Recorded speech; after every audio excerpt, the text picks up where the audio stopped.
In the brutal winter of 1876, Dakota Territory was no place for the weak or the proud. Jedediah Carter had neither food nor horse, just calloused hands and a dying campfire. When he spotted the woman in the broken wheelchair at the abandoned depot, left behind like yesterday's newspaper, most men would have kept walking, but Jed wasn't most men. He had a code older than the territory itself. You share what little you have, especially with those who have less. She looked hungry, forgotten, helpless. So he broke his last piece of hardtack in half and offered it without a word. She accepted, with quiet grace, her eyes holding secrets he couldn't read. What this starving cowboy didn't know was that this plain-dressed woman was worth more than the entire territory they sat in. But would it matter when her true identity came to light? Before we jump back in, tell us where you're tuning in from.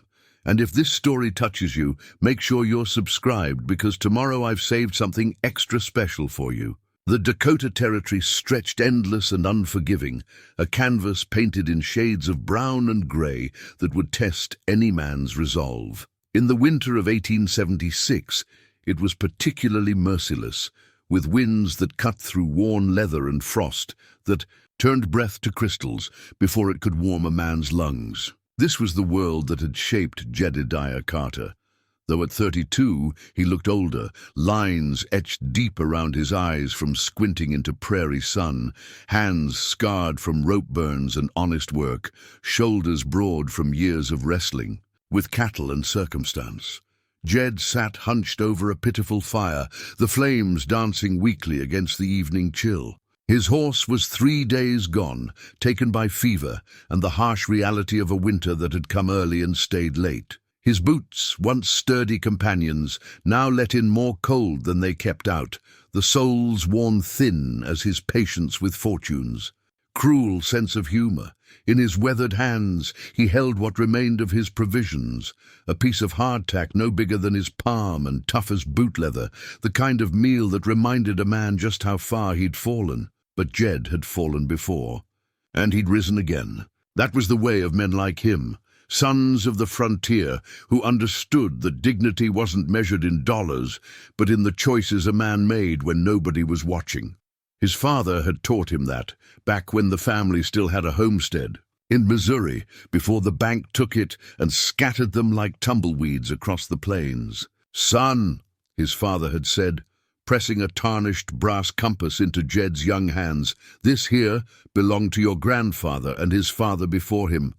It'll point you true north, but more important, it'll remind you that a man's character is his only real compass. When you're lost, when you're hungry, when you're down to nothing, that's when you find out what you're really made of." The compass now rested in Jed's vest pocket, its weight a constant reminder of words spoken by a man who died with dirt under his fingernails and honor in his heart. That compass had guided him through cattle drives in Texas, mining claims in Colorado, and a dozen other ventures that had promised much and delivered little, but it had never steered him wrong when it came to doing right by others, even when doing right meant going without. The wind picked up, sending sparks from his meager fire dancing into the darkness like tiny prayers ascending to an indifferent heaven.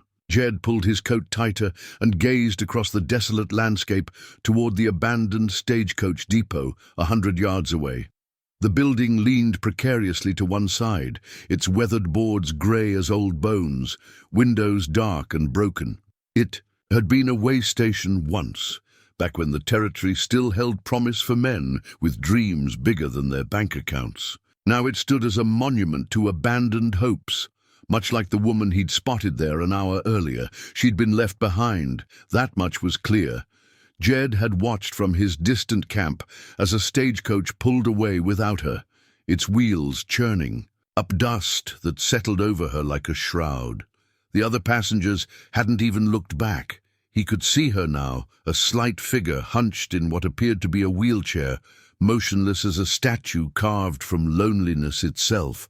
Most men would have minded their own business. The territory was full of hard luck stories, and a man could go broke trying to solve them all. But Jed wasn't most men. and the sight of someone abandoned to the elements stirred something deep in his chest, a mixture of compassion and righteous anger that his father had called the fire of decent folk. He studied her from afar, noting the way she held herself with a dignity that seemed at odds with her circumstances. Even from this distance, there was something about her posture that spoke of strength rather than defeat. Her clothing appeared plain and travel-worn, but she didn't slump or wail or carry on the way folks sometimes did when misfortune struck. She simply sat there, accepting whatever fate the cold night might bring, and that quiet courage impressed him more than tears or pleading ever could. The temperature was dropping fast. Jed could feel it in his bones, the kind of cold that could turn a person to ice before morning came. He looked at his pathetic fire, then at the hardtack in his palm, then back at the woman. The arithmetic was simple and cruel. He had barely enough to keep himself alive until sunrise, and probably not enough for two. But arithmetic had never been his strong suit anyway, especially when it came to matters of the heart. His father's voice echoed in his memory. The measure of a man isn't what he has, son. It's what he's willing to share when he has nothing left to give. Jed stood slowly, his joints protesting the movement after hours of sitting in the cold. He tucked the hardtack into his pocket and began walking toward the depot, each step crunching softly in the frost-covered grass. As he drew closer, he could make out more details. The woman was younger than he'd first thought, perhaps in her late 20s, with dark hair pinned back in a simple style that spoke of practicality rather than fashion. Her wheelchair was indeed battered, its metal frame showing rust and wear, but it had been well maintained despite its obvious age. What struck him most were her hands. They rested folded in her lap with the grace of someone accustomed to stillness, but they were clean and well kept, not the hands of someone who'd spent a lifetime struggling with poverty. There was something refined about her bearing, a quality that didn't quite match the plainness of her dress or the humble nature of her circumstances. When he was still 20 feet away, she looked up. Their eyes met across the empty space, and Jed felt something shift in his chest. Her gaze was steady and intelligent, neither pleading nor proud, but simply aware. She was taking his measure just as he was taking hers, and he sensed that very little escaped her notice. "Evening, miss," he said, touching the brim of his hat, in the manner his mother had taught him back when good manners still mattered, in a world that seemed to have forgotten them. "Good evening," she replied, her voice carrying a slight accent. He couldn't quite place. Eastern, perhaps, or maybe just educated in a way that marked her as different from the rough folk who usually populated this corner of nowhere. "Name's Jedediah Carter, but most folks call me Jed." He stopped a respectful distance away, not wanting to crowd her or make her feel threatened. In his experience, a woman alone in the wilderness had good reason to be cautious around strangers. "Eloise," she said simply, not offering a last name. "Eloise Whittemore." The name meant nothing to him, but the way she said it suggested it might mean something to others. There was a weight to it, a significance that seemed at odds with her current predicament. "Appears you've had some trouble with your transportation," Jed observed, nodding toward the wheel ruts where the stagecoach had departed. "The wheel broke," Eloise explained matter-of-factly. "My traveling companions decided I would slow down the repairs. They weren't wrong, I suppose." There was no bitterness in her voice, just a simple acknowledgement of reality that impressed Jed even more than her earlier composure. Lesser people might have raged against the unfairness of it all, but she seemed to accept her circumstances with the grace of someone who'd learned long ago that the world rarely bent to accommodate weakness. "Well, that's a shame," Jed said, though his words carried more weight than the simple phrase might suggest.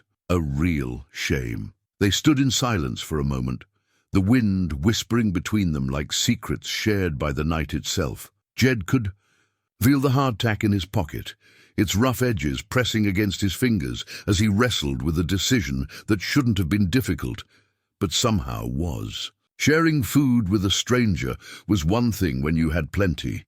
Sharing your last meal was something else entirely. But looking at Eloise Whittemore, sitting straight and proud despite being abandoned to face a killing frost. Jed realized there really wasn't a choice at all. His father's compass might point north, but his heart pointed toward something far more important than mere survival. It pointed toward the kind of man he wanted to be when his own time came to face whatever judgment awaited beyond the veil. "Miss Whittemore," he said, reaching into his pocket, "I don't suppose you've had supper yet." The hardtack broke with a sharp crack that seemed unnaturally loud in the stillness of the evening. Jed held out the larger piece to Eloise, keeping the smaller portion for himself, with the unconscious generosity of a man who'd learned that hunger was easier to bear when it was shared. She accepted it with a nod of gratitude that spoke volumes without requiring words. They ate in companionable silence, the tough bread requiring considerable effort to chew, but providing a welcome warmth as it settled in their empty stomachs. Jed found himself studying Eloise in the flickering light of his distant fire, noting small details that intrigued him. Her dress, while plain and travel-worn, was well made with careful stitching that spoke of quality rather than economy.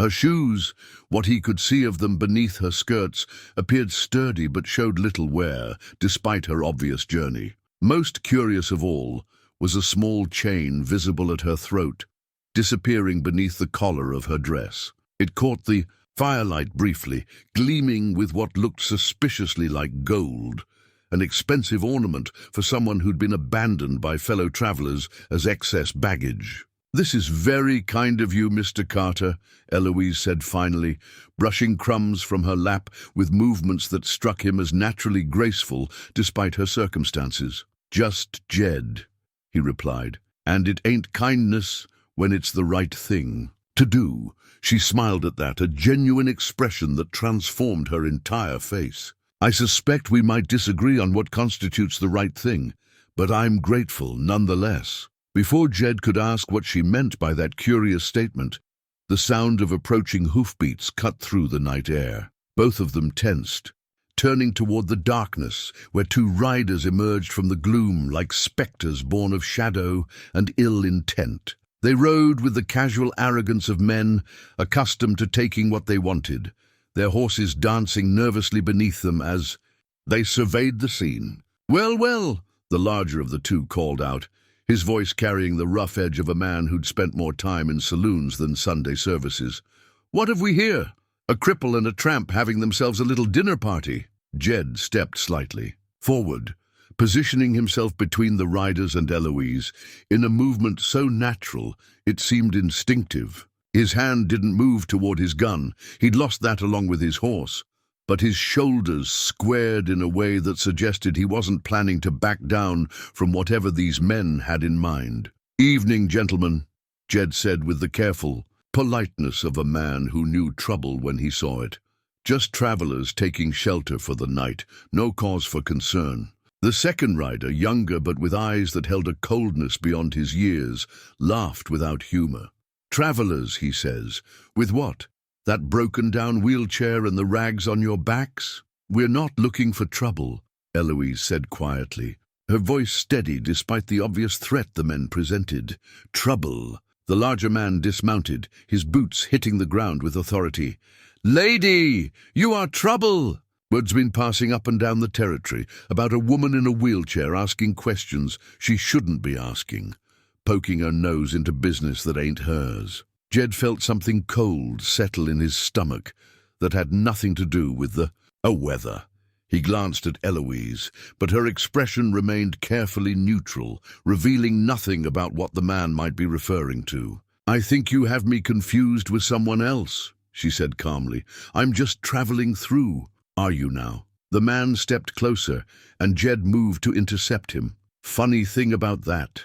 See, we heard tell of a certain Miss Whittemore who's been stirring up old grievances, making claims about property that's been settled legal and proper. Wouldn't happen to know anything about that, would you?" The name clearly meant something to these men, though Jed still couldn't fathom what. But he could see the way Eloise's hands tightened slightly in her lap, the only outward sign that the confrontation was affecting her more than she let on. Property disputes are common in the territory, she replied evenly. I'm afraid I can't help you with whatever concerns you might have.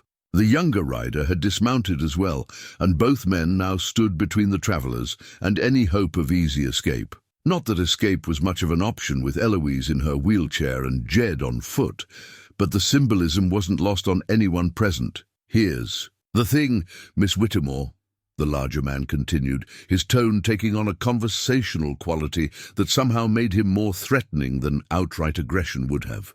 There's folks who'd prefer if certain old business stayed buried, folks with the means to make sure it stays that way, if you catch my meaning. I'm afraid I don't, Eloise said, though Jed suspected she understood perfectly well. The man's patience appeared to be wearing thin. Then let me speak plain. You turn around and head back where you came from, or we'll be forced to help you understand why that's in your best interests. That was when Jed stepped fully between the men and Eloise, his voice taking on a quality that suggested depths these strangers hadn't yet plumbed. Seems to me the lady's made it clear she's not the person you're looking for. Maybe it's time you boys rode on and let honest folks get some rest. The larger man looked at him with the kind of amusement a cat might show when discovering a mouse willing to stand and fight. Honest folks? That what you think you are, cowboy? I think I'm a man who doesn't take kindly to strangers threatening women, Jed replied quietly. Is that so? The younger rider's hand moved casually toward his gun. And what exactly do you plan to do about it, seeing as how you appear to be somewhat under-equipped for the conversation? It was true. Jed had no weapon, no horse, and no clear advantage except for the righteousness of his position and whatever experience had taught him about handling men like these. But sometimes that had to be enough. I plan to stand right here, he said simply. And whatever business you think you have with Miss Whittemore, you'll conduct it through me. The two men exchanged glances, clearly reassessing the situation. What had seemed like easy intimidation of a helpless woman had suddenly become more complicated, with the addition of a man who appeared willing to die before backing down. You know what, friend? The larger man said finally. Maybe we were hasty. Maybe this isn't the Miss Whittemore we're looking for after all. He remounted his horse with deliberate slowness, his companion following suit. But before they rode away, he leaned forward in his saddle and addressed Eloise directly. Course, if you should happen to be the lady we're seeking, you might want to consider real careful whether your business is worth the cost it might bring to folks who try to help you. With that, they wheeled their horses around and disappeared back into the darkness, leaving only the echo of hoofbeats and the acrid smell of their presence. Jed remained standing until the sound faded completely, then turned back to Eloise. She was looking at him with an expression he couldn't quite read, gratitude, mixed with something that might have been regret. Thank you, she said quietly. That was more than I had any right to expect. Miss Whittemore, Jed said, settling down beside her wheelchair. I get the feeling there's more to your story than broken stagecoach wheels and traveling companions with poor manners. She was quiet for a long moment, her gaze fixed on the dying fire in the distance. When she finally spoke, her voice carried a weight of decision that suggested she was crossing some internal threshold. There is, she admitted. The question is whether you're prepared to hear it, knowing that it might put you in considerably more danger than you bargained for when you offered to share your supper. Jed looked at her, really looked at her, taking in the quiet strength in her bearing, the intelligence in her eyes, and the careful way she chose her words. Whatever her story was, he suspected it was going to change everything about his simple plan to survive until morning. Mom, he said finally, I reckon a man's got to stand for something or he'll fall for anything. If you're willing to trust me with the truth, I'm willing to hear it. Eloise nodded slowly, her hand moving unconsciously to touch the hidden chain at her throat. Very well, Mr. Carter. But first, would you be willing to travel with me? For protection, you understand. I have business to attend to, and after tonight I suspect I'll need whatever help I can find. Looking into her eyes, Jed realized that his simple act of sharing a meal had just become something far more complicated and potentially dangerous than he'd ever imagined. But some decisions couldn't be unmade, and some roads, once taken, led only forward. "Yes, Mom," he said. "I reckon I would." Dawn broke grey and reluctant over the Dakota Territory, painting the frost-covered grass in shades of silver that would have been beautiful under different circumstances. Jed had slept fitfully beside the dying embers of his fire, one ear always alert for the return of their unwelcome visitors. Eloise had remained in her wheelchair throughout the long night, wrapped in a traveling blanket that had seen better days, but appeared to be of fine wool beneath its layer of trail dust. As the first light touched her face, Jed was struck again by the contradictions she presented. Her features were refined, aristocratic even, with high cheekbones and a straight nose that spoke of good breeding. But there was strength there too, a resilience that came from facing hardship with grace, rather than simply being born to comfort. "Good morning," she said as he stirred, her voice carrying none of the hoarseness he might have expected after a night spent in the open air. "Morning, Miss Whittemore." Jed stretched carefully, working the stiffness from muscles that protested spending a night on the hard ground. "Sleep at all?" "Some." She arranged her blanket more carefully around her legs. "I've grown accustomed to sleeping lightly when circumstances require it." That simple statement raised a dozen questions Jed didn't feel entitled to ask. How often had circumstances required her to sleep rough? What kind of life had taught a woman of obvious refinement to accept hardship with such equanimity? As he rekindled the fire from its remaining coals, Jed pulled his mother's worn leather Bible from his saddlebag, one of the few possessions he'd managed to salvage when he lost his horse. The book had belonged to Martha Carter, a woman who'd raised 3 sons on scripture and common sense, teaching them that true wealth came from character rather than coin. Its pages were soft with handling, marked with notes in her careful script that had guided him through more dark nights than he could count. "Your mother's?" Eloise asked, noticing his gentle handling of the book. "Yes, Mom. She always said a man needed 2 things to find his way in the world, a good compass and a good book." He showed her the brass compass his father had given him. "Got both from my parents, along with the understanding that neither's worth much unless you're willing to follow where they lead." Eloise studied both items with interest that seemed genuine rather than merely polite. Wise parents? Mine had different ideas about what constituted proper guidance. There was something in her tone that suggested a story worth hearing. But before Jed could pursue it, the sound of approaching wheels interrupted their quiet morning. A supply wagon crested the nearby ridge, its driver hunched against the cold and clearly eager to reach whatever destination awaited him down the trail. Jed waved him down, and the man, a grizzled teamster named Hopkins, proved willing to give them passage in exchange for what little money Jed had left and a promise to help with any trouble they might encounter along the way. "Heading toward Milfield," Hopkins explained as he helped Jed lift Eloise's wheelchair into the wagon bed. "Got supplies for the mining camp there. You folks welcome to ride along if that suits your direction." Eloise exchanged a meaningful glance with Jed. "That would be perfect, thank you." As they settled into the wagon for what Hopkins warned would be a rough journey, Jed noticed how naturally Eloise adapted to the uncomfortable conditions. She positioned herself to minimize the jarring of her wheelchair against the wagon's sides, and helped arrange their few belongings with an efficiency that spoke of considerable travel experience. "You've done this before," Jed observed as Hopkins urged his team forward.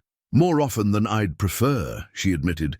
"Traveling in my condition requires a certain flexibility in one's expectations of comfort." The wagon lurched over a particularly rough section of trail, and Jed instinctively reached out to steady Eloise's wheelchair. Their hands touched briefly as she helped guide it, and he was surprised by the strength in her grip. These weren't the soft hands of a pampered woman, despite their apparent refinement. "Miss Whittemore," he said carefully, "those men last night seemed to know something about your business." If we're going to be traveling together, might be helpful if I knew what kind of trouble we might be riding toward." She was quiet for several minutes, watching the landscape roll by, as if weighing how much to reveal. When she finally spoke, her words were carefully chosen. "I'm trying to reclaim something that was taken from my family," she said. "Property that rightfully belongs to me, but which certain parties have claimed through questionable means. Land dispute, you could call it that." Her tone suggested the matter was considerably more complex than simple boundary disagreements. "My mother's family owned considerable acreage in this territory. When she died, that land should have passed to me. Instead, it somehow found its way into other hands." Jed frowned. "Somehow? Legal documents have a way of disappearing when there's enough money involved," Eloise said with bitter experience. "Witnesses develop convenient memory problems. Judges discover pressing business elsewhere." The wagon hit another rut, and this time, when Jed reached to steady her, Eloise didn't let go of his hand immediately. The contact was brief, but spoke of trust that he suspected she didn't offer lightly. "That's why you're traveling alone," he realized. "Why those men were looking for you." "I'm not completely alone," she said with a slight smile. "I have you now." There was something in the way she said it that made Jed's chest tighten. Not flirtation. He wasn't fool enough to think a woman of her obvious quality would set her cap for a broken-down cowboy, but genuine appreciation for his willingness to stand with her. Hopkins called back from the driver's seat, interrupting the moment. "Riders coming up behind us, moving fast." Jed turned to look and felt his stomach drop. 3 men were approaching at a gallop, and something about their urgency suggested this wasn't a social call. As they drew closer, he could see that one of them was the larger man from the previous night. "Miss Whittemore," Jed said quietly, "I believe our friends have decided to continue last night's conversation." Eloise followed his gaze, and her jaw tightened. "Mr. Hopkins," she called to the driver, "how fast can this wagon travel?" "Not fast enough to outrun horses, ma'am," Hopkins replied grimly. "But I got me a shotgun up here if it comes to that." The riders were closing the distance rapidly, and Jed could see they were armed and determined. Whatever Eloise's business was, it had clearly made her some dangerous enemies. "There's something you should know," Eloise said suddenly, her hand moving to the hidden chain at her throat, "about who I really am, and why those men are so interested in stopping me." "Can it wait?"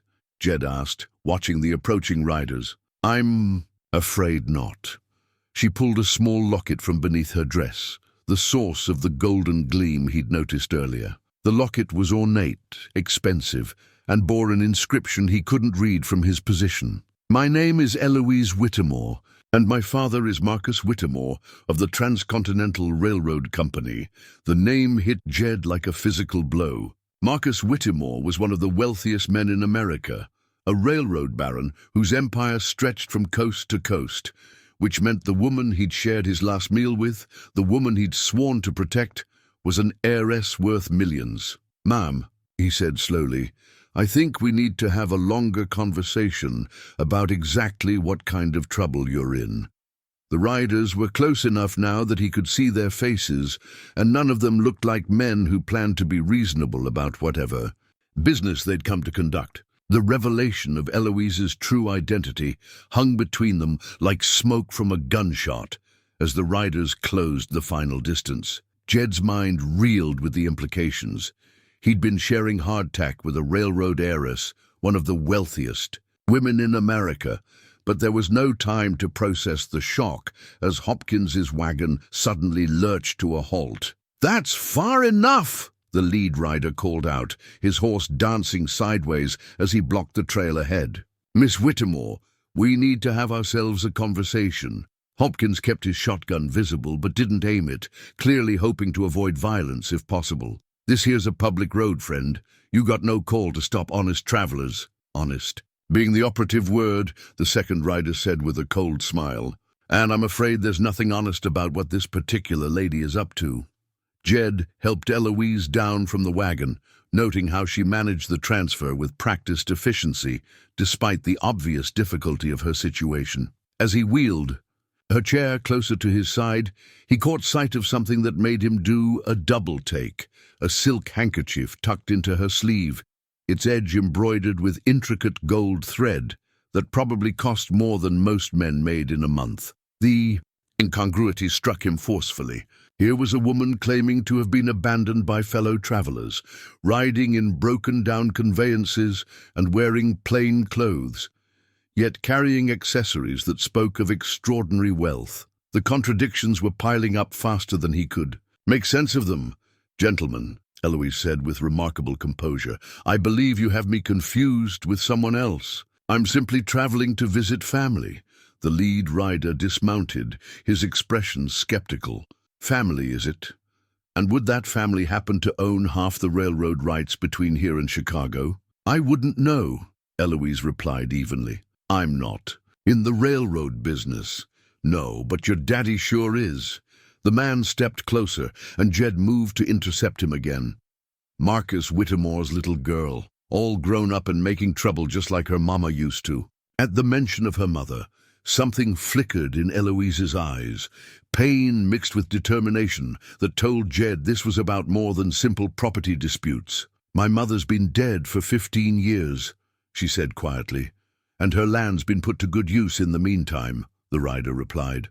"Folks around here have built lives on that property, made improvements, raised families. Seems a shame to upset all that progress over old paperwork." Jed was beginning to understand the scope of what they were dealing with. This wasn't just about one woman trying to reclaim her inheritance. It was about an entire web of corruption that had grown up around the illegal seizure of valuable land. "Old paperwork," Eloise repeated, her voice carrying an edge of steel. "Is that what you call legal deeds and land grants?" "I call it ancient history," the man said. "The kind that's better left buried." That was when Hopkins decided he'd heard enough. "Look here, you boys can jaw all you want about land rights and such, but I got supplies to deliver and daylight's burning. Either arrest somebody or move out of the way." The tension ratcheted up another notch as the three riders exchanged glances. Jed could see them weighing their options, violence in front of a witness versus letting their quarry continue toward whatever destination she had in mind. "Tell you what," the lead rider said finally, "Miss Whittemore, you come with us peaceable-like, and we'll see that your friend here gets safe passage to wherever he's headed." "That's not going to happen," Jed said before Eloise could respond. "Wasn't talking to you, cowboy. Maybe not, but I'm talking to you." Jed stepped fully in front of Eloise's wheelchair. "The lady's under my protection, and she's not going anywhere." "She doesn't want to go," the second rider laughed. "Your protection? With what? That moral superiority you've been wearing like armor?" It was true that Jed was outgunned and outnumbered, but he'd learned long ago that sometimes a man's willingness to stand his ground could shift odds that looked insurmountable on paper. "With whatever it takes," he replied simply. Eloise reached up and touched his arm lightly. "Mr. Carter, perhaps we should consider—" "No, ma'am," he interrupted gently. "Some things aren't negotiable." The standoff stretched taut as a bowstring until Hopkins cleared his throat loudly. "Well, this has been fascinating and all, but I got me a schedule to keep. Miss, you and your friend staying or going?" Before anyone could answer, the sound of approaching hoofbeats announced the arrival of another party. This time it was a single rider, but he carried himself with an authority that made all three of the would-be kidnappers shift nervously in their saddles. The newcomer was a man in his 50s, well-dressed despite the rigors of frontier travel, with the bearing of someone accustomed to command. He surveyed the scene with shrewd eyes that missed nothing. "Afternoon," he said pleasantly. "I don't suppose anyone would care to explain why armed men are blocking a public thoroughfare?" "Private business," the lead rider said, but his voice lacked its earlier confidence. "I see." The newcomer's gaze settled on Eloise, and something passed between them, recognition, perhaps, or shared understanding. "Miss, might I inquire if these gentlemen are causing you difficulties?" Eloise studied him carefully before answering. "They seem to believe I'm someone I'm not." "Ah," the man nodded, as if this explained everything. "A case of mistaken identity. How unfortunate." He turned to the mounted men.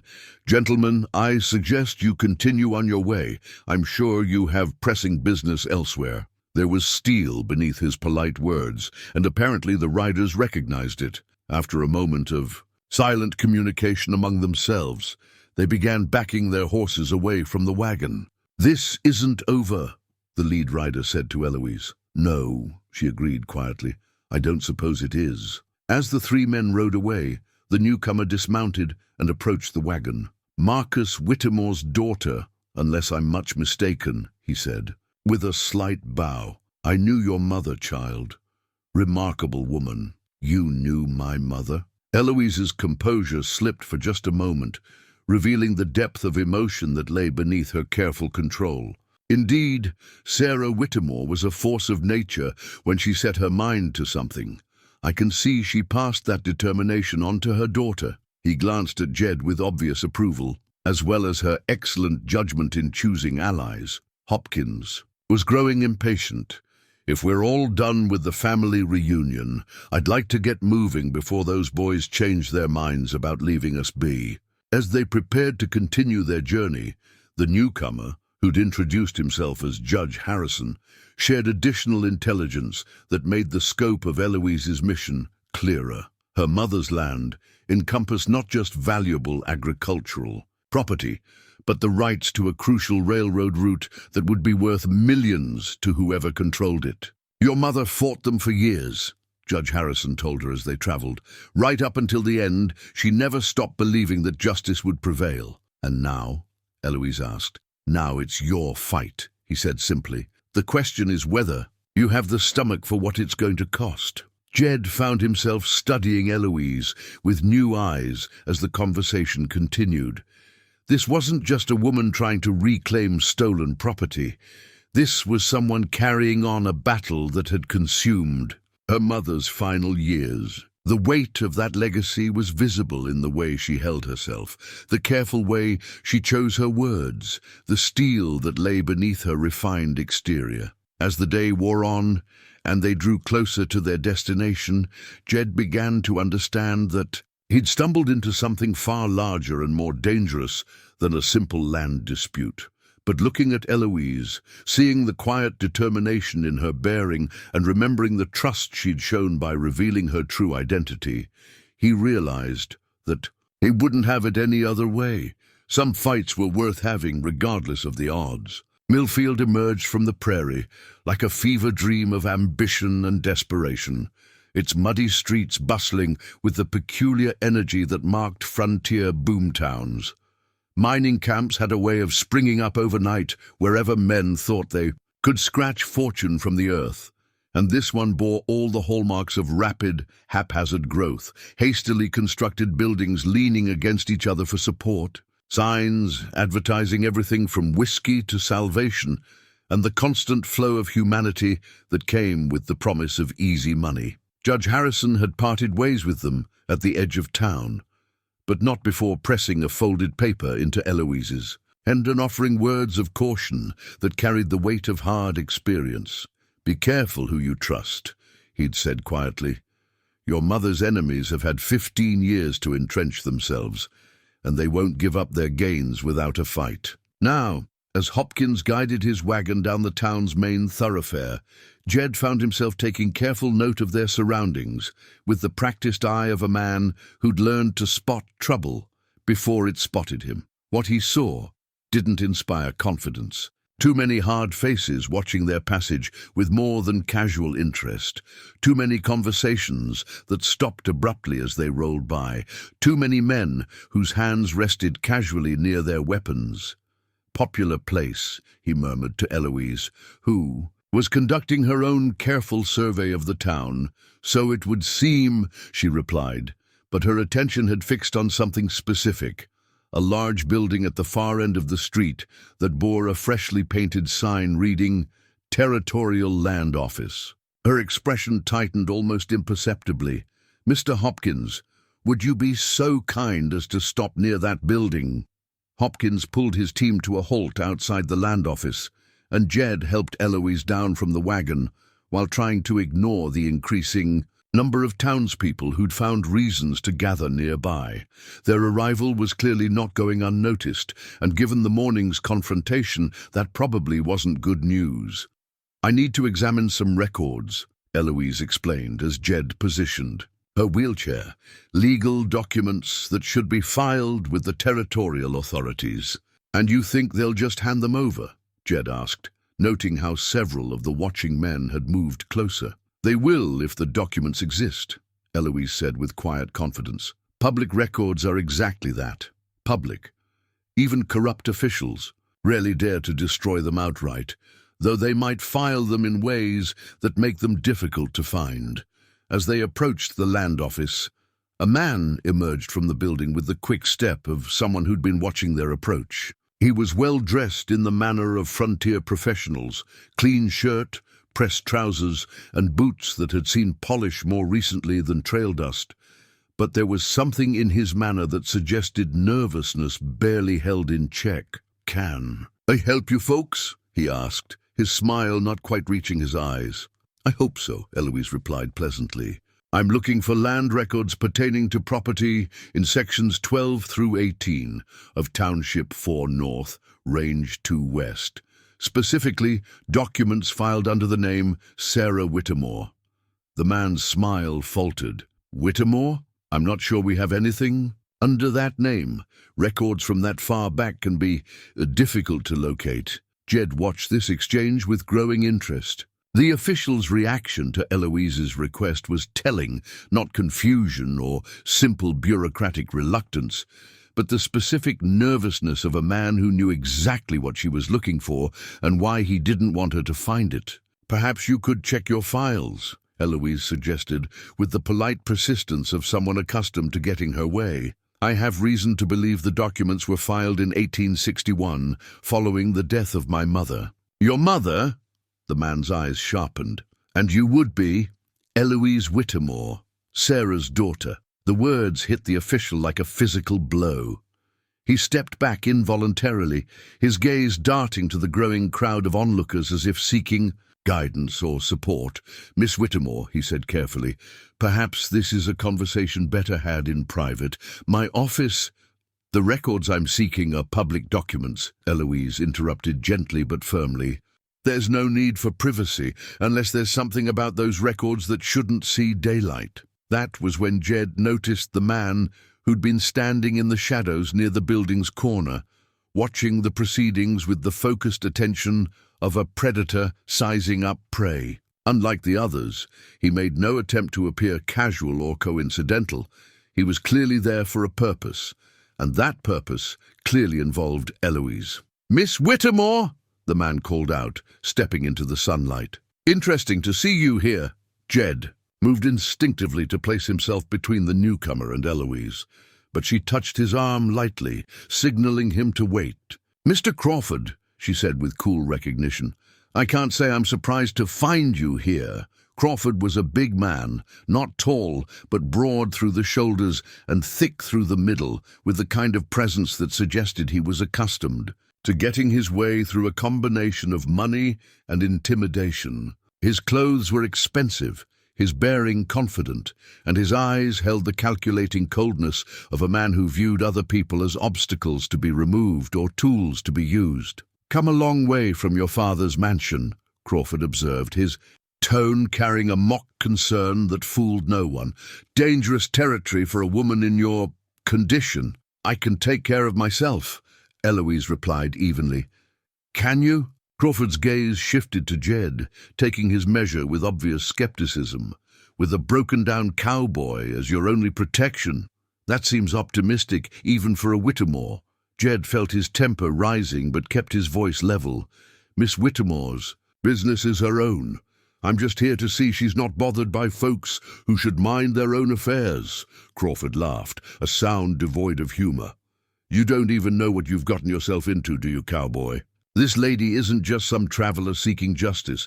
She's trying to undo 15 years of progress, destroy the livelihoods of honest people who've built something from nothing." "By honest people you mean yourself," Eloise said quietly.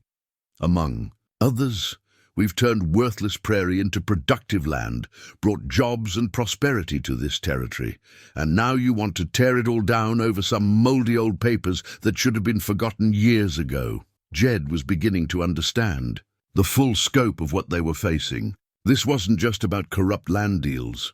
It was about an entire economic structure built on stolen property, with Crawford apparently at the center of it. "The papers you're referring to," Eloise said with icy politeness, "are legal deeds to property that was stolen from my family, property that was never yours to distribute to anyone." "Stolen?" Crawford's voice rose slightly. "Your mother was paid fair compensation for that land. She was murdered before she could contest the sale," Eloise said flatly. The words hung in the air like smoke from a gunshot, and Jed felt something cold settle in his stomach. Murder changed everything.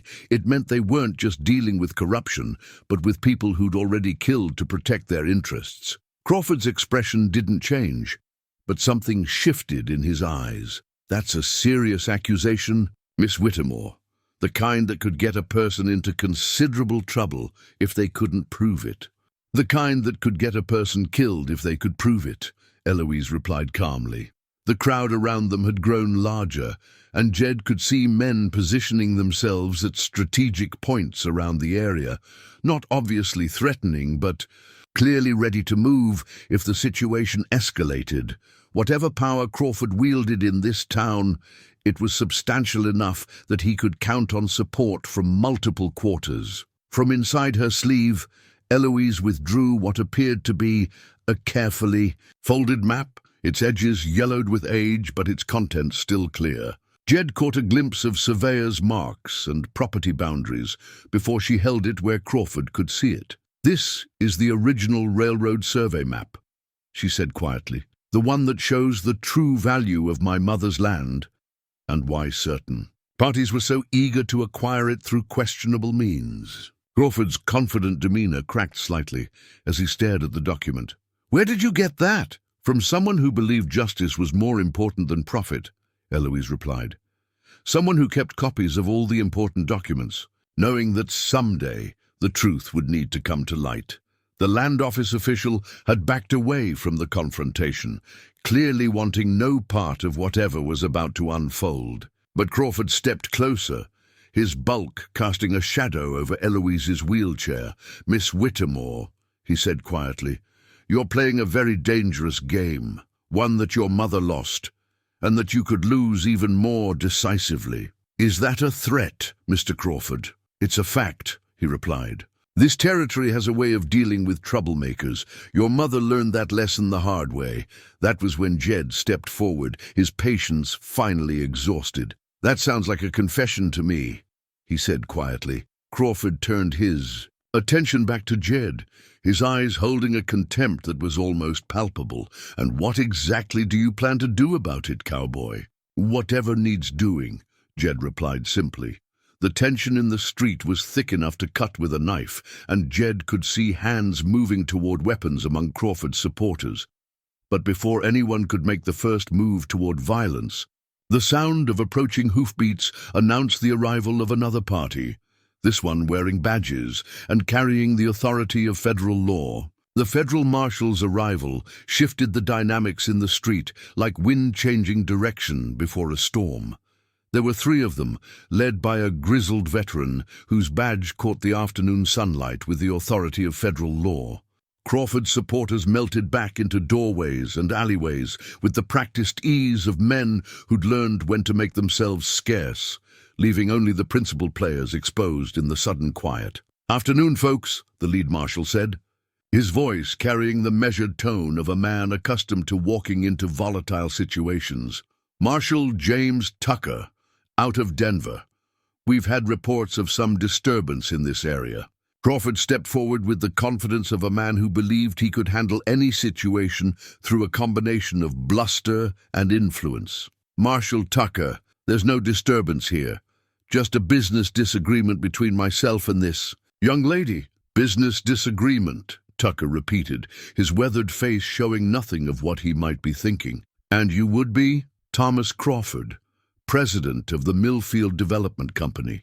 I'm sure you understand how these territorial disputes can get heated, but there's no need for federal intervention. Tucker's gaze shifted to Eloise, taking in her wheelchair and the composed way she held herself despite being surrounded by hostile forces. "Ma'am, is this gentleman's assessment accurate?"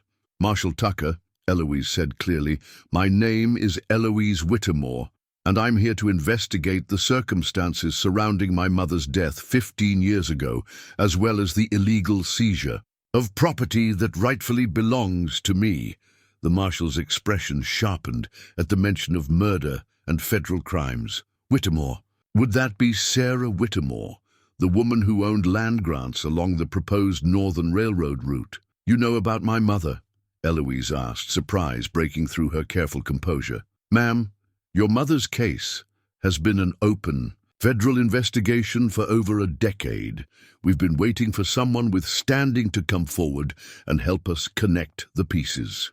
Crawford's confident demeanor began to crack. "Federal investigation? On what grounds? Mail fraud, conspiracy to commit murder, and violation of federal land grant provisions," Tucker replied matter-of-factly. "Your names come up in our files." "More than once, Mr. Crawford."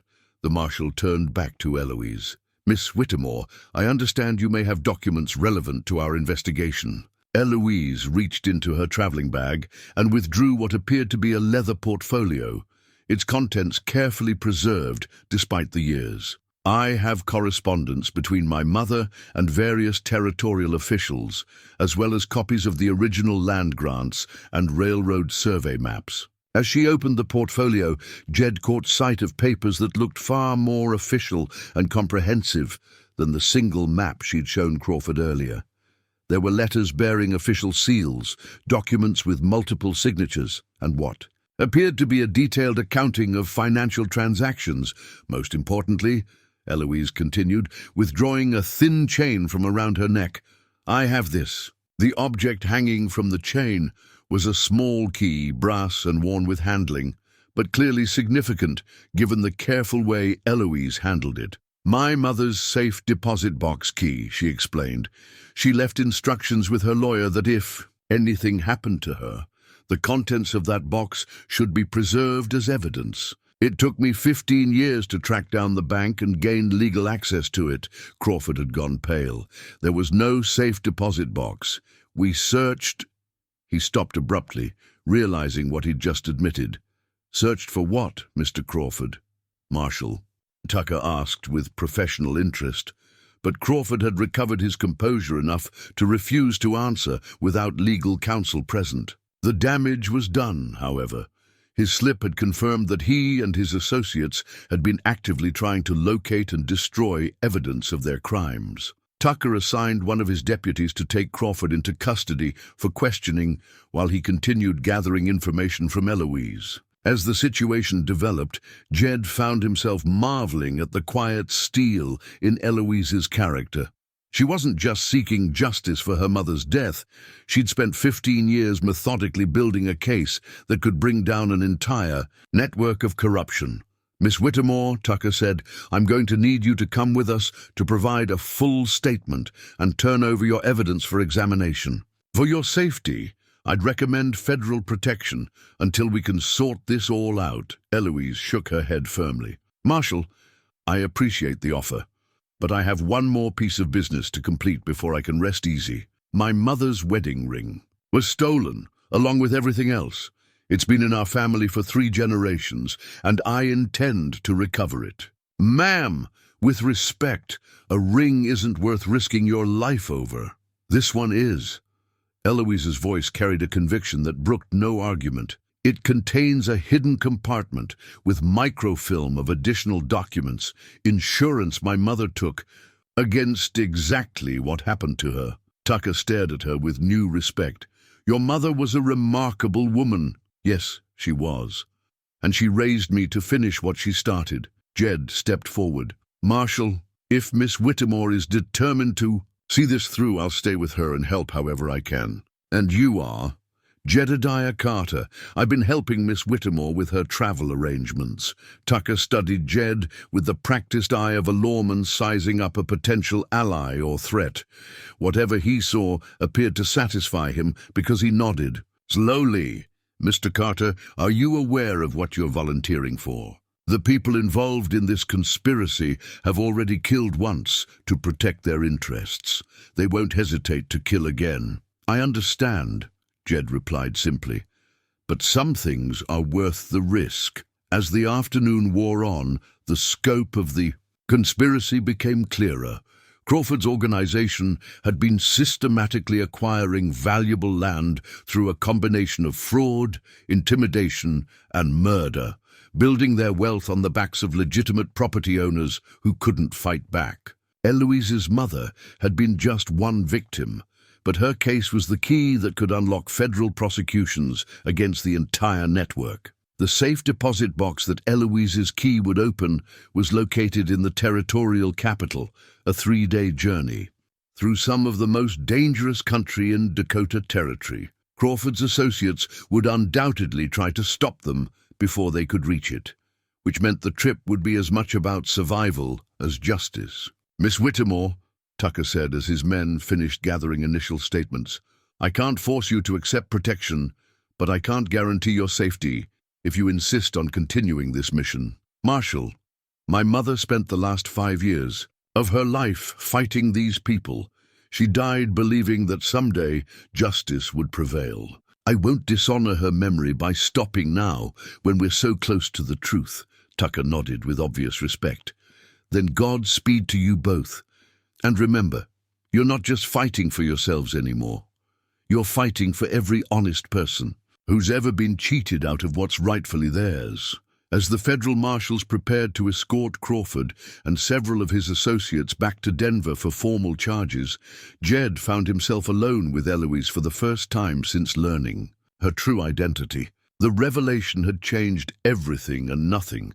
She was still the woman who'd accepted his offered hardtack with grace, still the person who'd trusted him enough to reveal her mission, still someone worth protecting regardless of the cost. Missy Whittemore, he said quietly, are you sure about this?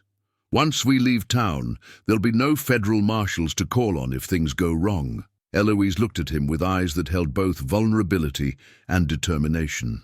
Mr. Carter, I've been planning this moment for 15 years. I'm not going to stop now because it's dangerous. Then I reckon we'd better get ready for whatever's coming, Jed replied, as the sun began to set over Milfield, painting the sky in shades of red that seemed appropriate for what lay ahead. They began making preparations for a journey that would determine not just their fates, but the fate of justice itself. The ambush came at dawn, 3 miles outside Milfield, where the trail wound through a narrow canyon that offered perfect cover for gunmen and no escape for their targets. Jed had been expecting trouble.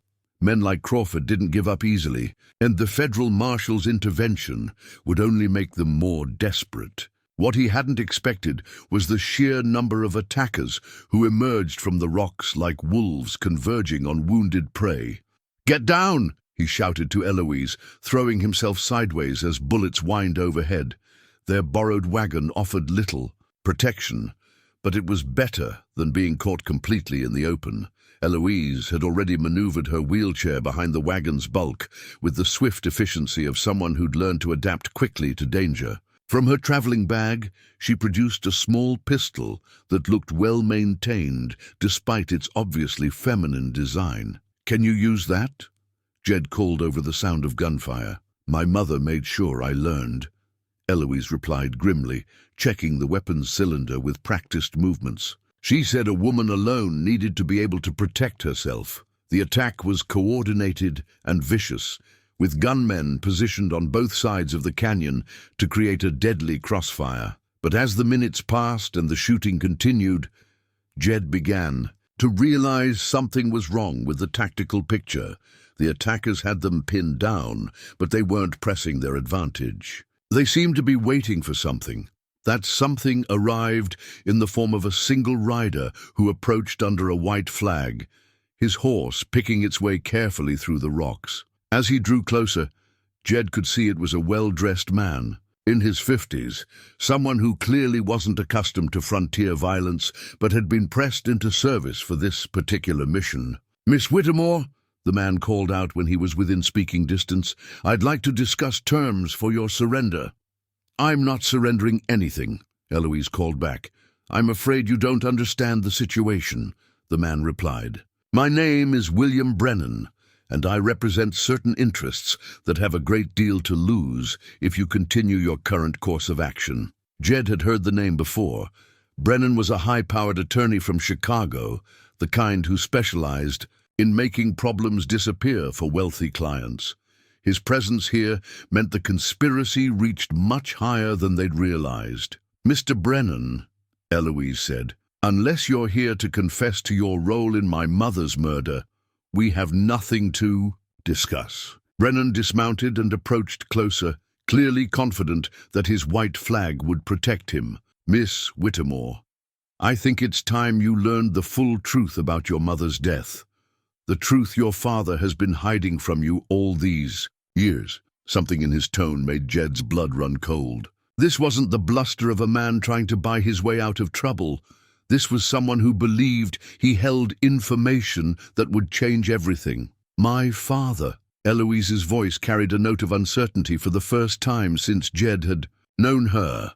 "Marcus Whittemore, railroad baron and your beloved father," Brennan said with cruel satisfaction.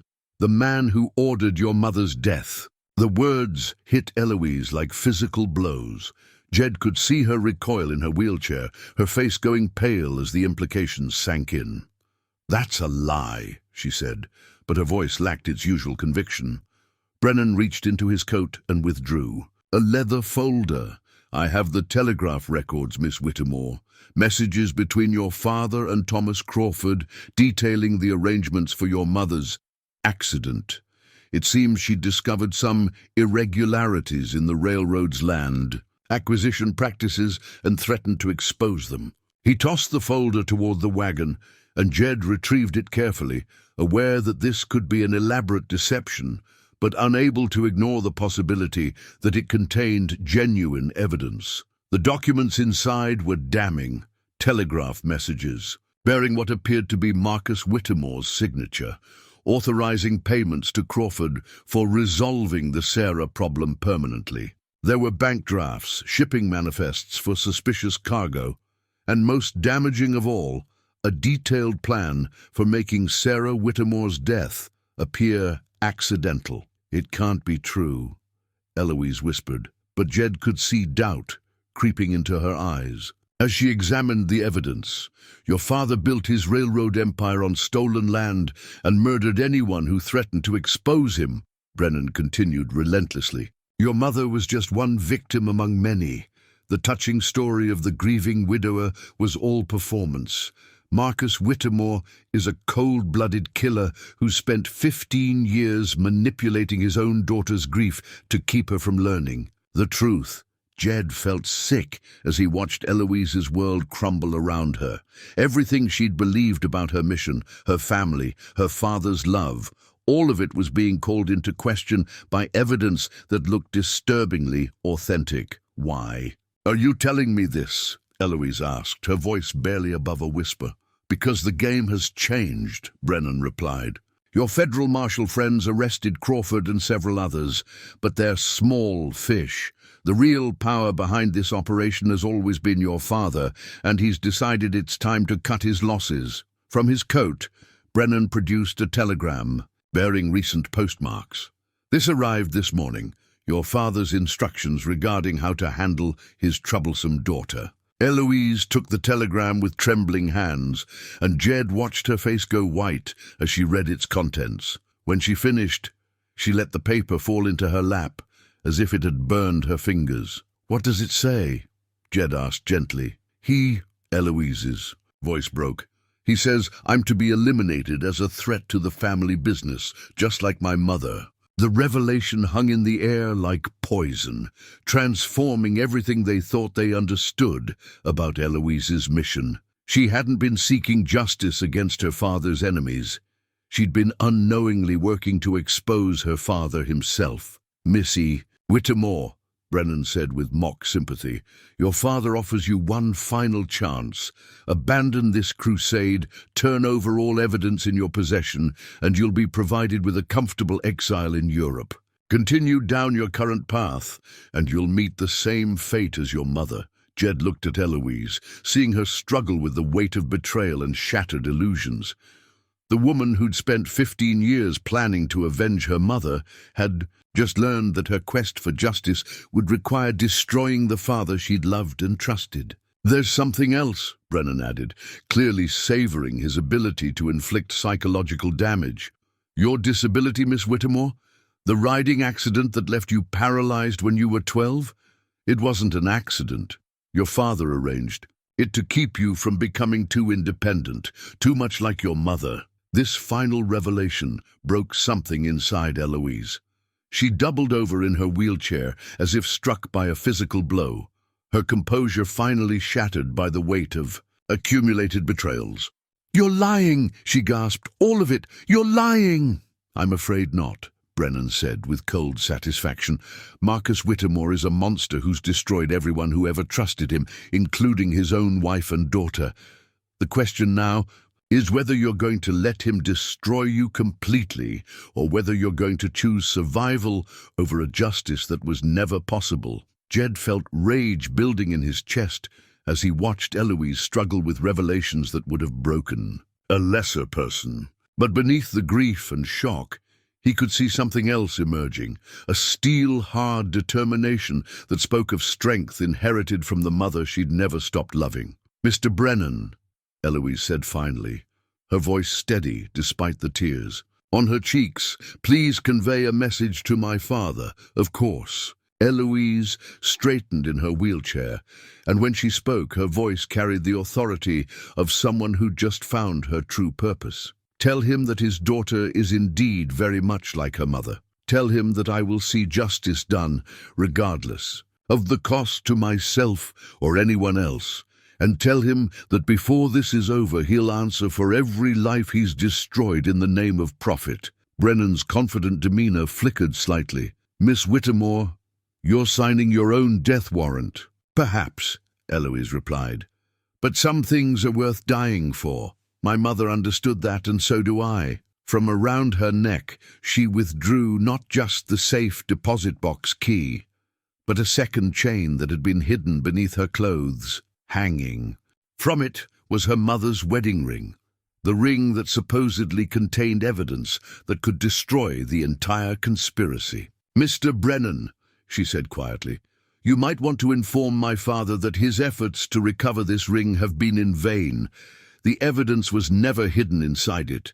The ring was just a decoy to draw attention away from where the real proof was hidden." Brennan stared at her with dawning horror. "Where?" Eloise smiled for the first time since learning the truth about her father. "Somewhere he'll never think to look. Somewhere that ensures even if he kills me, the truth will still come to light." The transformation was remarkable. In the space of minutes, Eloise had gone from a woman seeking to avenge her mother's murder to someone ready to expose the father who'd orchestrated that murder. The stakes had become personal in a way that transcended simple justice. This was now about saving other innocent lives from a monster who wore the face of family. "The offer stands for 1 more hour," Brennan said, remounting his horse. "After that, there will be no more negotiations." As he rode away, Jed moved to Eloise's side. "Are you going to be all right?" She looked up at him with eyes that held a new kind of fire. "Mr. Carter, I've just learned that everything I believed about my life was a lie. But I've also learned something else. I'm stronger than my father ever imagined possible, strong enough to finish what my mother started no matter what it costs." The sound of gunfire resumed as Brennan's white flag disappeared around a bend in the trail, but something fundamental had changed. They were no longer fighting just for justice. They were fighting for the right to expose a truth so terrible that powerful men would kill to keep it buried. The revelation of her father's betrayal had transformed Eloise from a woman seeking justice into someone forged by grief and determination, into something altogether more dangerous. As the gunfire resumed around their makeshift shelter, Jed watched her methodically check a pistol and survey their tactical situation with the cold calculation of someone who no longer had anything left to lose. "How many?" she asked, her voice steady despite everything that had just been revealed. Jed raised his head carefully above the wagon's edge, counting muzzle flashes and trying to gauge their opponent's positions. 8, maybe 10. They've got us surrounded. But they're not pressing the attack, still waiting for something. They're waiting for me to break, Eloise said with grim understanding. My father's instructions were probably to give me time to absorb the truth and make the sensible choice, to surrender. From his vest pocket, Jed withdrew his grandfather's Colt revolver, a weapon he'd managed to acquire in Milfield after selling the last of his possessions. The gun was old but well-maintained, its walnut grips worn smooth by generations of honest hands. It had belonged to men who'd fought for what they believed in, and now it would serve that purpose once again. "Miss Whittemore," he said quietly, "I need you to know something before we go any further. After hearing what that lawyer said about your father, if you want to walk away from this, I'll understand. Some fights aren't worth the cost." Eloise looked at him with eyes that held depths of pain and resolve he was only beginning to comprehend. "Mr. Carter, 15 years ago my father crippled me to keep me dependent on him. Then he spent the next decade and a half manipulating my grief and love to keep me from discovering his crimes. He turned me into a weapon against his enemies without ever telling me that he was the greatest enemy of all." She paused, her hand moving unconsciously to touch her paralyzed legs. "Do you know what the worst part is? Not that he killed my mother, though that's terrible enough. Not even that he destroyed my body to control my spirit. The worst part is that he made me love him for it. He made me grateful for his protection, dependent on his care, devoted to his memory of her." Jed felt something twist in his chest as he listened to her speak. The scope of Marcus Whittemore's cruelty was almost beyond comprehension. A man who'd systematically destroyed his own family to protect his business interests. "But he made one mistake," Eloise continued, her voice growing stronger. "He raised me to be like my mother, and my mother never backed down from a fight when innocent people were at stake." A bullet splinged off the wagon wheel near Jed's head, reminding them both that philosophical discussions would have to wait. But as they prepared to fight their way out of the canyon, Jed realized that something fundamental had shifted in their relationship. What had begun as his simple desire to protect a helpless woman had evolved into something deeper, respect for someone whose courage far exceeded his own. "All right then," he said, checking his ammunition. "What's the plan?" Eloise reached into her traveling bag and withdrew what appeared to be a detailed map of the canyon, its markings suggesting she'd been planning for this possibility long before they'd encountered Brennan's ambush. "I've been studying the terrain," she explained. "There's an old mining trail that leads up the eastern wall about 50 yards from here. It's steep and narrow, but it would get us above their positions." "In a wheelchair?" Jed asked skeptically. "The chair stays behind.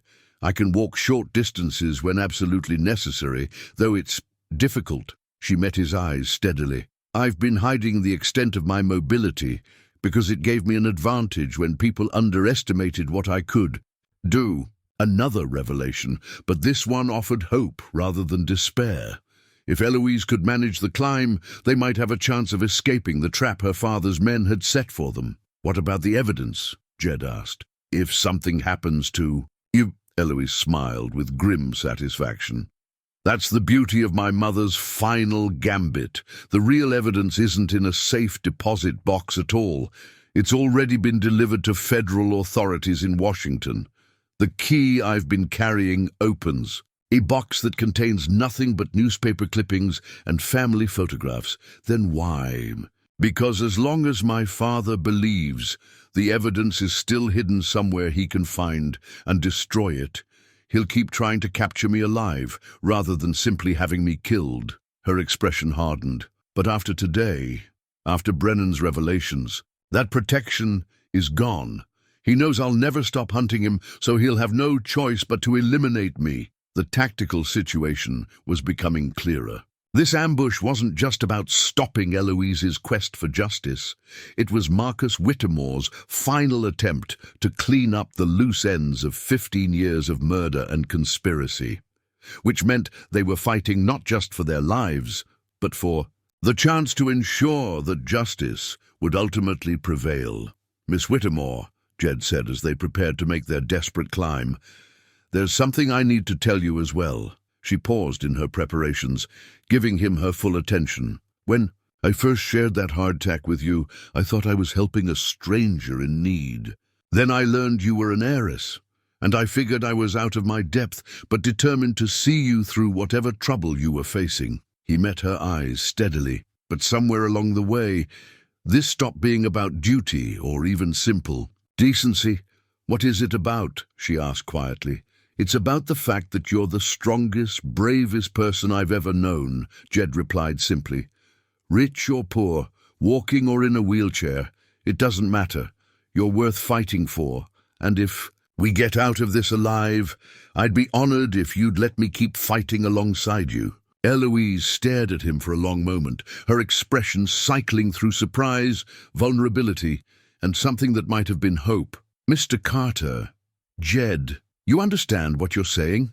What that would mean? I understand that I'd rather face whatever comes next with you than face safety without you," he said honestly.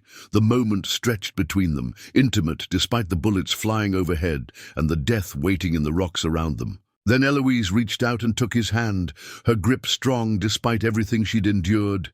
"Then we'd better make sure we both survive this," she said with determination that left no room for doubt. They moved quickly after that, Jed helping, Eloise from her wheelchair and supporting her as they began the treacherous climb up the canyon wall. Her mobility was indeed limited, but her upper body strength was considerable, and her determination seemed to overcome the physical limitations that would have stopped most people.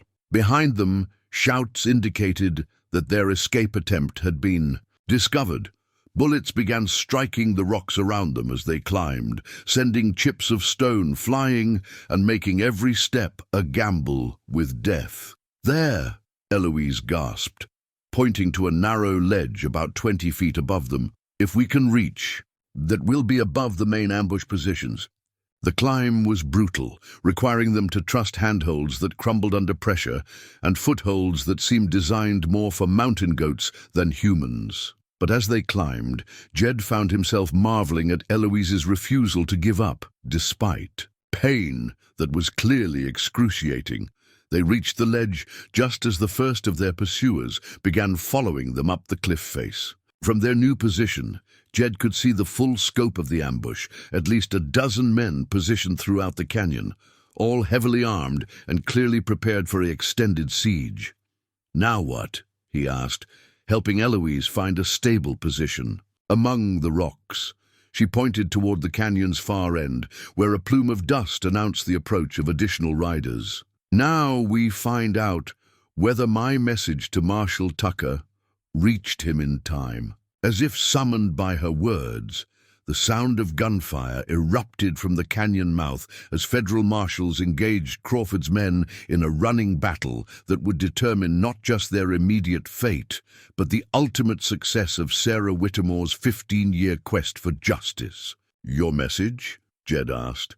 Eloise smiled with satisfaction despite their precarious situation. "I sent a telegraph before we left Milfield, informing the marshals of our planned route and requesting assistance if we failed to reach our destination on schedule.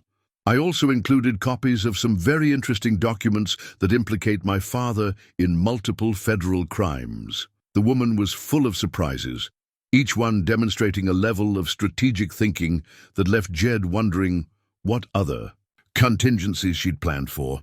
But as the battle raged below them, and bullets continued to search for their position, he realized that all the planning in the world wouldn't matter if they couldn't survive the next few minutes.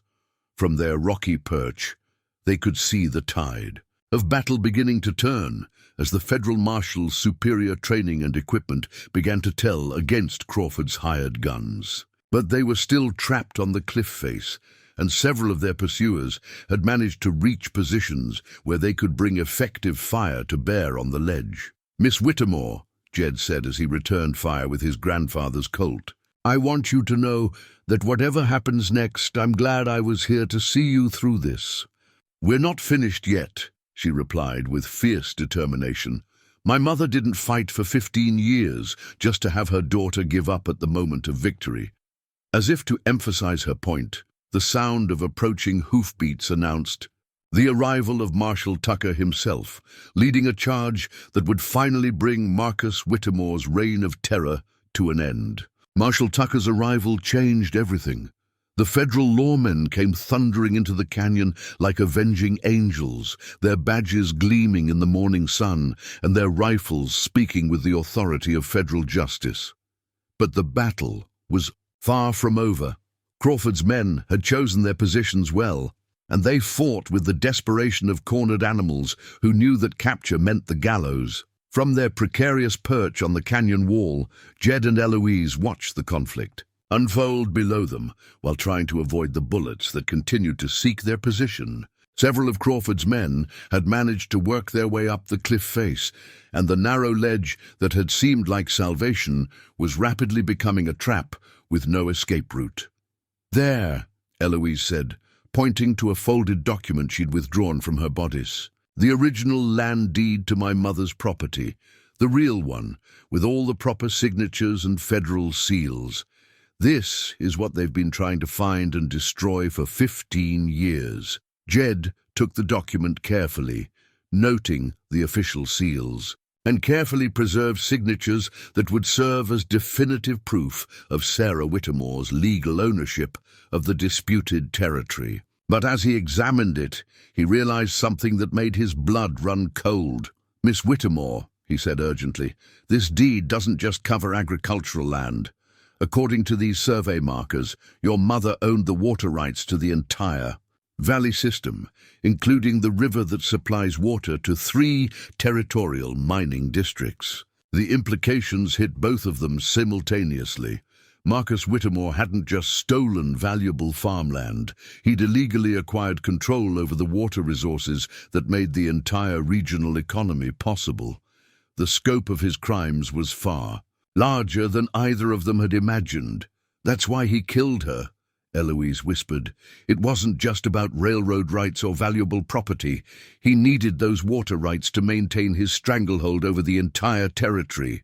Below them, the battle was reaching a crescendo as Marshal Tucker's forces pressed their advantage against the increasingly desperate ambushes. But the men climbing toward their position were close enough now that Jed could see their faces, and what he saw there wasn't encouraging. These were professional killers who'd been promised enough money to make the risk worthwhile. "Can you shoot?" he asked Eloise, checking the remaining ammunition in his grandfather's Colt. "Well enough," she replied, steadying her small pistol against a rock outcropping. "My mother made sure I learned to protect myself, though I doubt she imagined it would be against my own father's hired killers." The first climber appeared at the edge of their ledge, his gun already drawn and his finger tightening on the trigger. Jed's shot took him center mass, sending him tumbling back into the canyon with a scream that echoed off the stone walls. But there were others behind him, and the narrow confines of the ledge made defensive maneuvering almost impossible. "Miss Whittemore," Jed said as he reloaded, "if this goes badly, I want you to know something." "Don't," she interrupted firmly. "We're both getting out of this alive, and we're both going to see my father brought to justice. I won't accept any other outcome." Her determination was fierce enough to kindle hope even in their desperate circumstances. But reality was inexorable. They were outnumbered, outgunned, and trapped with nowhere to retreat. The best they could hope for was to hold their position long enough for Marshal Tucker's forces to finish the battle below and come to their aid. 2 more climbers appeared simultaneously, forcing Jed to divide his attention between multiple targets, while Eloise engaged a 3rd man who'd found an alternate route up the cliff face. Her shot was clean and accurate, proving that her mother's lessons had been well learned. But the effort left her exposed to return fire, that chipped stone dangerously close to her position. "Jed!" she called out as another wave of attackers began, ascending toward them. "The deed, if something happens to me, make sure Tucker gets it. Make sure everyone knows what my father really is." "Nothing's going to happen to you," Jed replied grimly, but he tucked the document inside his vest nonetheless. The land deed represented 15 years of Sarah Whittemore's struggle and her daughter's quest for justice. It couldn't be allowed to die with them on this god-forsaken cliff. The sound of gunfire from below was beginning to diminish as Tucker's forces gained control of the canyon floor, but the men climbing toward their position seemed oblivious to their comrades' fate. They climbed with single-minded determination, knowing that their only chance of survival lay in eliminating the witnesses who could testify to Marcus Whittemore's crimes. As Jed prepared for what might be their final stand, he found himself thinking about the chain of events that had brought them to this moment. It had all started with a simple act of sharing his last meal with a stranger, but it had evolved into something far more significant, a fight for justice that would determine whether powerful men could continue to murder and steal with impunity. "Whatever happens next," he told Eloise as the climbers drew closer, "I want you to know that meeting you changed my life. You showed me what real courage looks like, and you showed me what real honor looks like," she replied. "Now let's show these bastards what happens when they threaten innocent people." The final assault began as the first climber gained the ledge, his gun blazing as he tried to overwhelm their defenses through sheer aggressive action. The final confrontation erupted with volcanic intensity as 3 gunmen reached the ledge simultaneously, their weapons blazing in a desperate attempt to overwhelm Jed and Eloise through sheer firepower. The narrow confines of their rocky shelter became a battlefield where every inch mattered and every bullet could determine life or death. Jed's grandfather's Colt spoke with deadly precision, its bullets finding their targets with the accuracy born of desperation and righteous anger. But for every attacker he dropped, another seemed to take his place, climbing with the relentless determination of men who knew their own lives depended on eliminating the witnesses to their employer's crimes. Eloise fought beside him with a courage that left him speechless, her small pistol cracking steadily as she picked off climbers with shots that would have made her mother proud. But ammunition was running low, and their defensive position was being steadily eroded by the sustained assault. "Jed!" she called out during a brief lull in the fighting. "The water rights deed, it's not just evidence of my father's crimes. It's the key to undoing 15 years of illegal development throughout the territory." "What do you mean?" he asked while quickly reloading. "Every mining operation, every railroad spur, every town that's been built using water from that river system, they're all operating illegally. If those water rights revert to their rightful owner, it will bankrupt half the territorial power structure." The scope of what they were fighting for suddenly became even clearer. This wasn't just about justice for Sarah Whittemore's murder. It was about dismantling an entire network of corruption that had stolen the future from countless honest settlers and workers. A gunman appeared at the ledge's edge, his rifle trained on Eloise's position. Jed's shot took him before he could fire, but the man's death cry alerted his companions to their exact location. The next assault would be coordinated and overwhelming, designed to end the resistance once and for all. "Miss Whittemore," Jed said quietly, "if this doesn't go our way, I want you to know that fighting alongside you has been the greatest honor of my life." She reached out and took his hand, her grip steady despite the chaos around them. "And you, Mr. Carter, have shown me what it means to have someone truly stand with you against impossible odds." The moment was interrupted by the sound of boots scraping against stone as the final wave of attackers began their ascent. But just as Jed prepared to make their last stand, the sharp crack of rifle fire erupted from multiple positions around the canyon rim. Marshal Tucker's sharpshooters had finally gained commanding positions, and their accurate fire began picking off the climbers with methodical precision. "Federal marshals!" Tucker's voice boomed across the canyon. "Throw down your weapons and surrender, or face the consequences." The effect was immediate and decisive. The remaining attackers, caught between the deadly fire from above and Jed's position on the ledge, began throwing down their weapons and calling out their surrender. The siege was over, and justice had finally arrived in force. As the immediate danger passed, Jed helped Eloise into a more comfortable position among the rocks while they waited for rescue. The ordeal had taken its toll on both of them, but there was something in her expression that spoke of profound satisfaction rather than mere relief. "It's over," she said quietly. "After 15 years, it's finally over." "The fighting's over," Jed agreed, "but the real work is just beginning.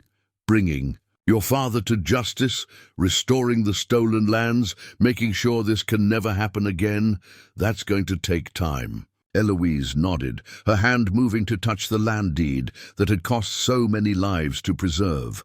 "My mother started this fight, knowing she might not live to see it finished.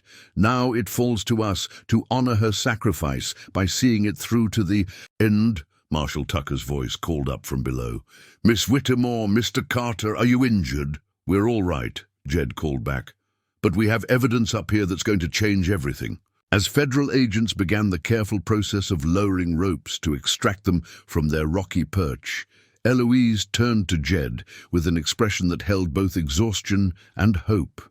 "When this is all over," she said quietly, "when the trials are finished and the land is restored to its rightful owners, I'm going to need help rebuilding what my father destroyed. Not just the property, but the trust, the community, the hope that justice can prevail." "Are you asking me to stay?" Jed asked. "I'm asking you to help me build something better than what came before," she replied. "A place where people like my mother's memory can be honored, where honest folks can make honest livings without fear of powerful men who think they can steal whatever they want." Looking into her eyes, Jed saw not just the woman who'd accepted his shared hardtack with grace, but a partner worthy of any challenge they might face together.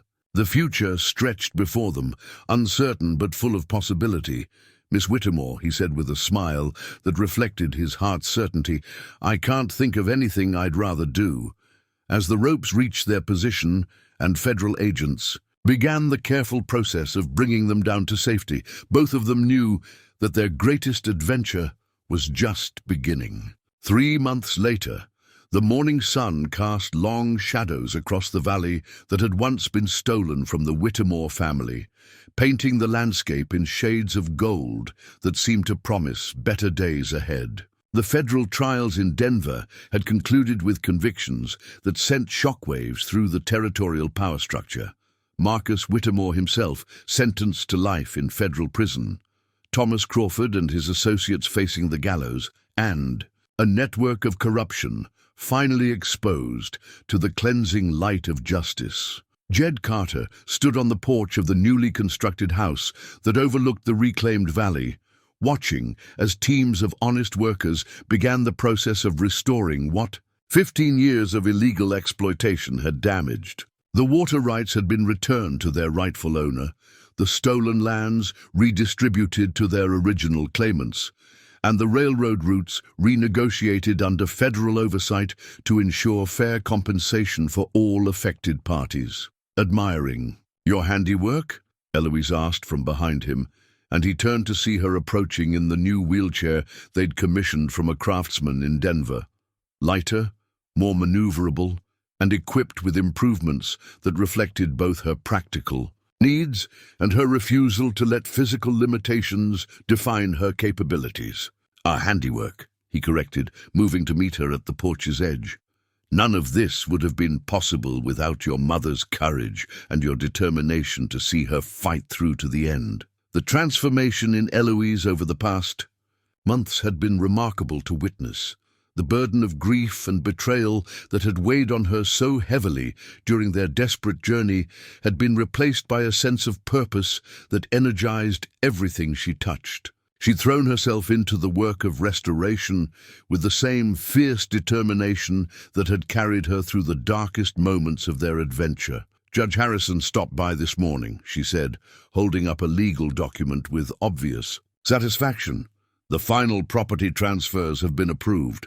Every acre that was stolen from my mother has been returned to its rightful owners, and the federal compensation fund is ready to begin payments to families who suffered under my father's regime." Jed took the document and read through its formal language, marveling at how dry legal prose could represent such profound justice.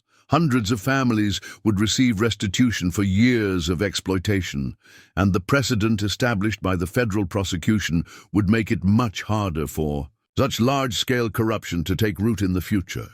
"There's something else," Eloise continued, her tone carrying a note of nervous anticipation. "Something I've been wanting to discuss with you." She reached into her traveling bag, the same one that had carried her evidence through their dangerous journey, and withdrew a small, simple object that made Jed's breath catch in his throat.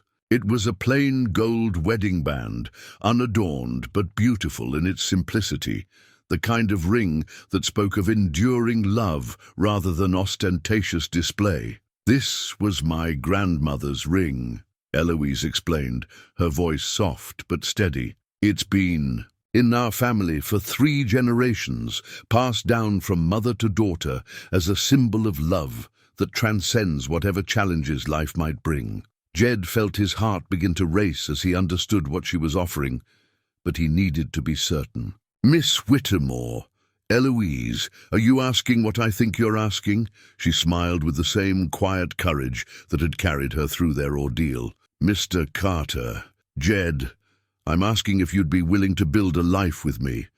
Not because you feel obligated by what we've been through together, but because you want to share whatever comes next."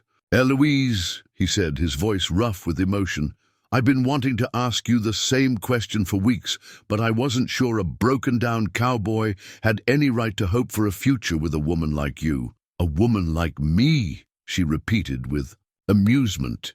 "You mean a woman whose father was a murderer, whose family fortune was built on blood and corruption, who can't walk without assistance and comes with enough enemies to populate a small town? I mean a woman with enough courage to fight an impossible battle for 15 years, enough strength to face the truth about her father and still choose justice over safety, and enough grace to share her last meal with a stranger when she had every reason to look out for herself alone." He knelt beside her wheelchair, taking her hands in his calloused ones.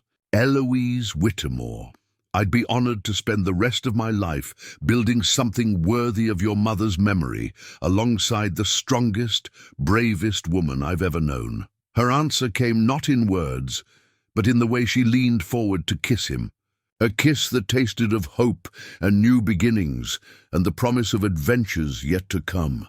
When they broke apart, both of them were smiling with the joy of people who'd found something precious in the midst of chaos. "I suppose this means we'll need to plan a wedding," Eloise said with practical consideration that made him laugh. "I suppose it does. Though I should warn you, I'm not much for fancy ceremonies. A simple service with honest folks would suit me fine." "That sounds perfect," she agreed. "After everything we've been through, simple and honest sounds like the greatest luxury imaginable." As they sat together on the porch, watching the sun climb higher over the valley that would soon be home to dozens of families reclaiming their rightful heritage, Jed reflected on the chain of events that had brought them to this moment. It had all started with a broken piece of hardtack shared between strangers, but it had become something infinitely more valuable. A partnership built on mutual respect, shared purpose, and love that had been tested by fire and emerged stronger than steel. "You know," he said, putting his arm around her shoulders, "people are going to talk about us for years to come. The starving cowboy and the railroad heiress who brought down an empire of corruption." "Let them talk," Eloise replied with contentment.